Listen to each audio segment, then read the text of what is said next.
Good evening, everybody. I hope you can see and hear me clearly and you can see the work properly.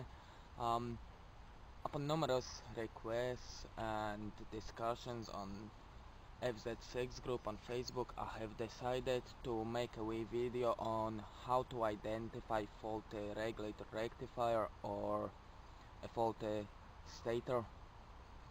Um, so what happened to my bike was, as I was going for a run to Larks from Glasgow, um, the bike showed me an engine management light. I pulled over, switched off the bike, turned it back on, tried to start it, nothing, got an error code number 46, which according to numerous forums and websites, it is the charging system problem. There is not enough charge going to the injectors, supposedly. I don't know exactly how Yamaha works it out, but anyway. So once I go home, once I managed to get the bike recovered, I checked the voltages, um, and things didn't seem right. The bike started up fine when jump started, then it was dead. So the primary issue was, the primary suspect was the battery, but for some reason the battery is done in after just few months. Considering it's a Joe battery valve got fitted, it didn't seem right. Upon further checks, when the bike was started, disconnected it from the car that was jump started from.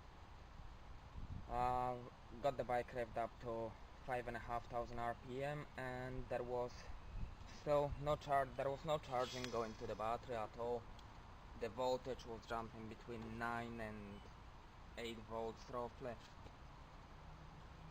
So I thought regulator rectifier. So I decided, once I go home, I went to do some further checks, and in the meantime I asked my brother to help me and do some research online. Once home, I also looked up into the manual, Heinz manual for Fazer 04-08, and it covers all of the models that have been introduced into the market. I've got to say, this is the best bike manual I ever got. Currently my battery sits, according to the meters, now first one I'm gonna use is the TE1, some cheap meter I picked up on eBay a while ago. I've actually never really used it. Now this meter, when connected across the battery, positive to positive, negative to negative, wrong way around, it shows me that the current charge is between 11 and 12 volts. It jumps, it doesn't show the exact values. Now I'm gonna use the Power Fix Profit or Profit Plus, whatever multimeter. It's set to DC scale, 20 volts. Let's see what it shows us. 11.14. That is way too low for the battery, because the fully charged battery should have around 12.7, 12.8, depending on the conditions and depending on the battery. So yeah, technically this bike shouldn't start, but let's see if it starts and if we can get some readings out of it. I will attach the leads first. This way I don't have to worry about holding them that much. So yeah, that's one lead in, this meter can go away.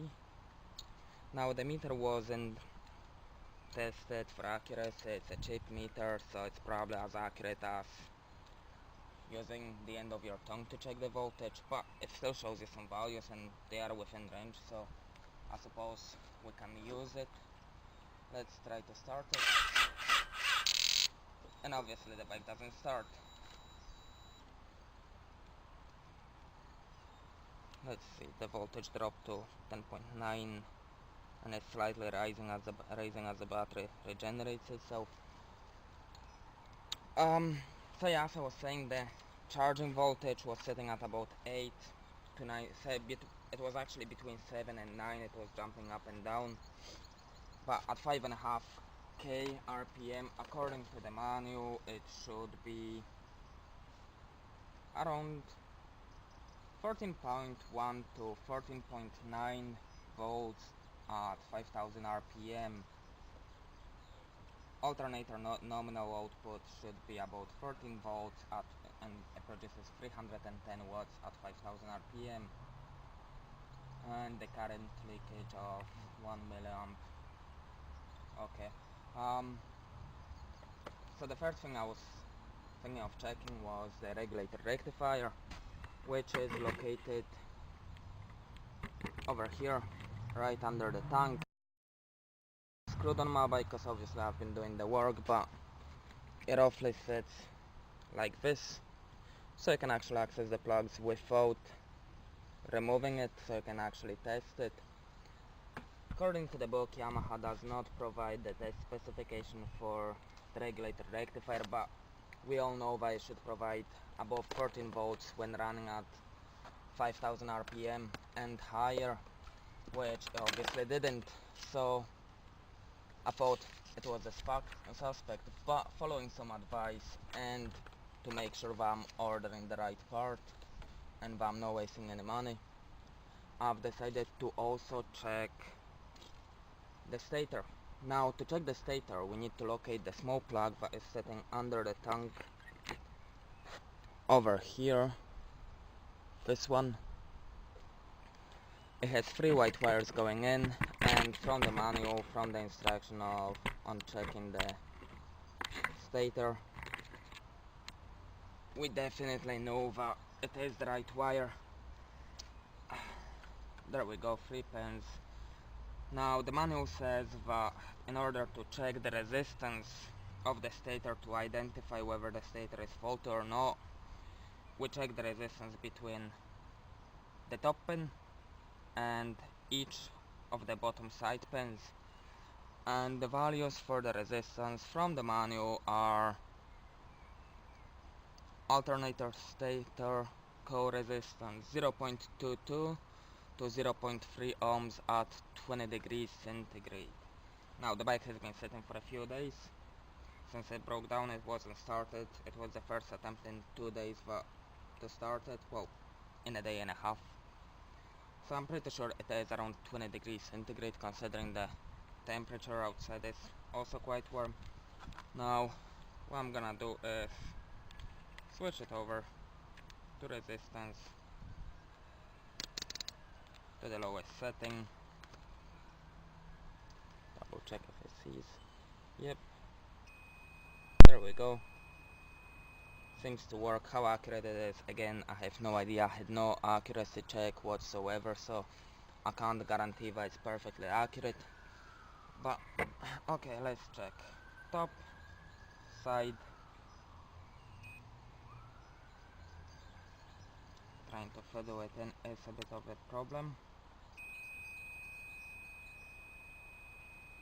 And it shows me 0.8, 0.9.